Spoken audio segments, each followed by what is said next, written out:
اعوذ باللہ من الشیطان الرجیم بسم اللہ الرحمن الرحیم۔ آقا رحمت صلی اللہ علیہ وسلم کا طریقہ نہایت سادہ اور محبت و الفت سے بھرپور تھا۔ آپ نے کبھی کسی کو تکلیف نہیں پہنچائی، نہ ہی کسی کو برا کہا۔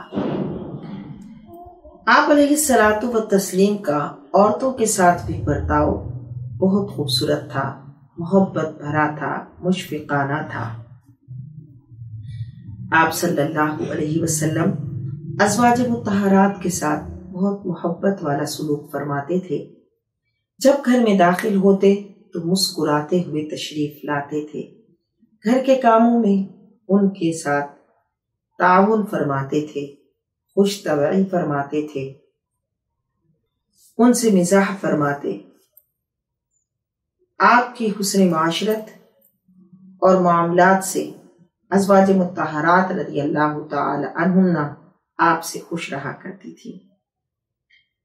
ام المومنین حضرت عائشہ صدیقہ رضی اللہ تعالی عنہ فرماتی ہیں، میں حضور علیہ الصلاۃ والسلام کے ساتھ سفر میں تھی۔ ان دنوں میں دبلی پتلی تھی۔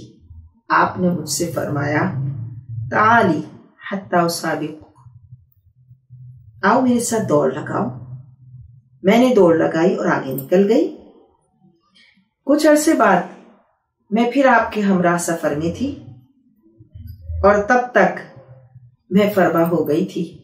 آپ علیہ الصلاۃ والتسلیم نے پھر مجھے فرمایا کہ آؤ دوڑ لگاؤ۔ میں نے آپ کے ساتھ جب دوڑی تو پیچھے رہ گئی۔ آپ نے فرمایا، ھذا بتلکک، یہ اس کا بدلہ ہے۔ تو ہمارے آقا صلی اللہ علیہ وسلم اس طرح ازواج مطہرات رضی اللہ تعالیٰ عنہ کے ساتھ خوش طبعی فرماتے تھے اور حسن معاملگی کے ساتھ زندگی بسر فرماتے تھے۔ لہٰذا آپ کی زندگی ایک بہترین نمونہ ہے۔